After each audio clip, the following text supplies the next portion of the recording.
तर आज आपण करणार आहोत मस्तपैकी आखाडाच्या म्हणजे आषाढ महिन्याच्या तिखट पुऱ्या। तर मी इथं 5-6 मिरच्या घेतल्यात, लसूणच्या पाकळ्या आणि 1 चमचा जिरी, तसंच 1 चमचा तीळ आणि कोथिंबीर अशी एकदम बारीक चिरून घेतली आहे।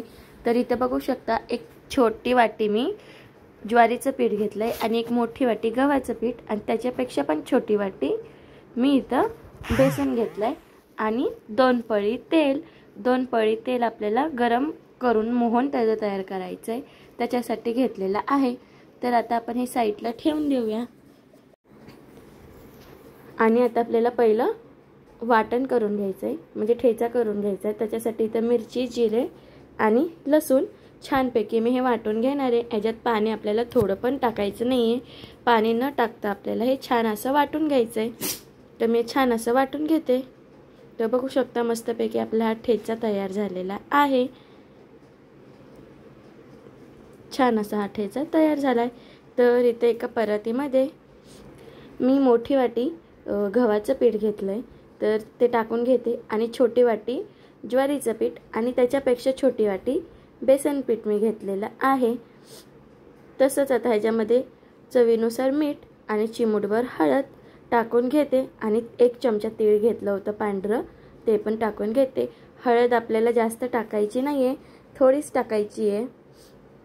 आता हे छानपैकी मिक्स करून घेऊया आणि जेवढं गव्हाचं पीठ घेतलंय तेवढंच तुम्ही ज्वारीचं पीठ पण टाकू शकता, पण मी कमी टाकलेलं आहे। तसंच इथं 2 पळी तेल आपण मस्तपैकी गरम करून घेतलेलं आहे।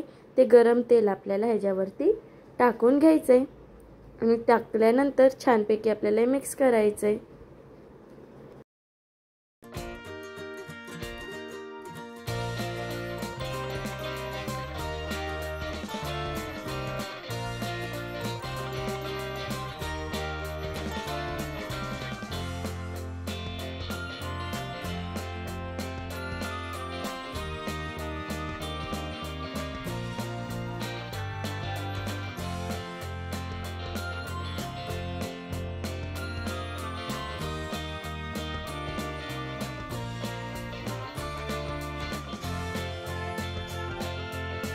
सगळं तेल असं हाताने आपल्याला मिक्स करून घ्यायचंय। तर आता आपला ठेचा आपण जो वाटून घेतला होता तो टाकून घेऊया। तर हा ठेचा मी ह्याच्यामध्ये टाकून घेते। तसंच बारीक चिरलेली कोथिंबीर भरपूर टाकायची, छान चव येते।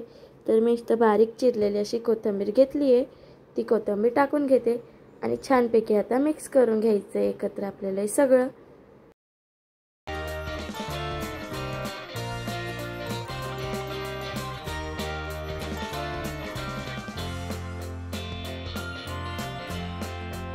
आणि आता ह्याच्यामध्ये आपण प्रमाणानुसार थोडंसं पाणी टाकून छान असं हे पीठ घट्ट असं मळून घ्यायचंय। जास्त मऊ आपल्याला मळायचं नाहीये, पूर्ण असं घट्ट हे पीठ आपल्याला मळून घ्यायचं आहे। तर छानपैकी मी हे घट्ट असं मळून घेते।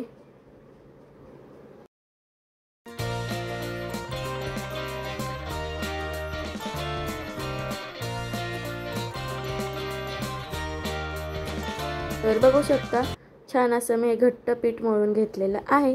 तर आता ह्याच्यावरती मी तेल टाकून मळून घेते।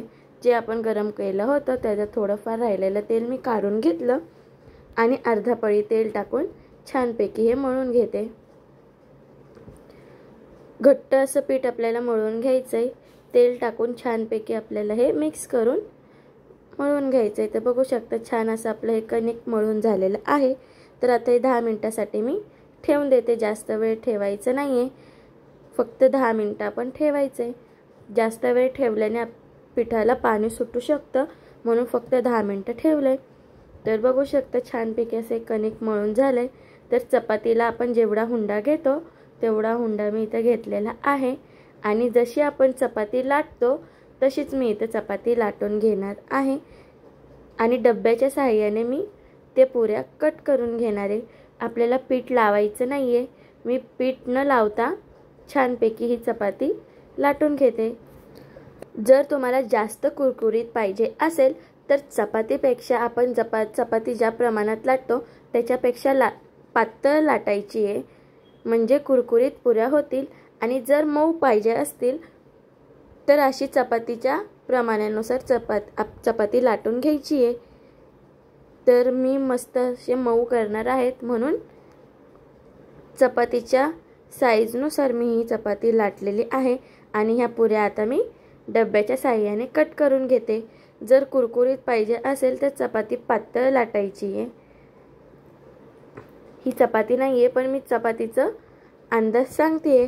तर बघू शकता छान अशा ह्या पुऱ्या मी कट करून घेतल्यात। बघू शकता जास्त जाड पण नाही आणि जास्त पातळ पण नाही, बरोबर मी ह्या पुऱ्या लाटून घेतलेल्या आहेत। तर तशाच आता आपण या सगळ्या करून घ्यायच्यात। तर मी तर सगळ्या पुऱ्या करून घेतल्यात। तर तेल पण मस्तपैकी गरम झालंय। ह्याच्यामध्ये मी एक पिठाचा गोळा टाकून बघितला, छानपैकी तेल कडकडीत गरम झालेलं आहे। तर आता सगळ्या पुऱ्या आपण ह्याच्यामध्ये टाकून तळून घेऊया। तर मी हा गोळा बाहेर काढते आणि आता पुऱ्या टाकून घेते। तर गॅस जास्त मोठा ठेवायचा नाहीये, गॅस हा मीडियमच ठेवलेला आहे मी। तर पुऱ्या टाकून घेतल्यानंतर त्याच्यावरती आपल्याला झाऱ्याने हलक्या हाताने फिरून घ्यायचे जेणेकरून आपल्या पुऱ्या फुगतील। जर जाड म्हणजे मीडियम पुऱ्या लाटल्या तर त्या फुगतील आणि जर एकदम पातळ लाटल्या तर त्या फुगणार नाहीत। तर ह्या मी मीडियम लाटलेल्या आहेत म्हणून इथं फुगल्या आहेत, बघू शकता। तर छानपैकी मी ह्या पुऱ्या सगळ्या तळून घेणार आहे। तर बघू शकता ह्यालाच बोलतात आखाड तळणे किंवा आषाढ महिना तळणे। तर आषाढ महिना सुरू झाल्यावरती आपण आखाड करतो। तर आखाडाचे पदार्थ हेच असतात। तर नक्की हे पदार्थ घरी ट्राय करा। ह्याला तिखट पुरी असं बोलतात। तर छानपैकी पुऱ्या तळून झालेल्या आहेत, ह्या मी साईडला काढून घेते आणि अशाच सगळ्या पुऱ्या मी आता तळून घेणार आहे।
तर सगळ्या पुऱ्या आपल्या तळून झालेल्या आहेत।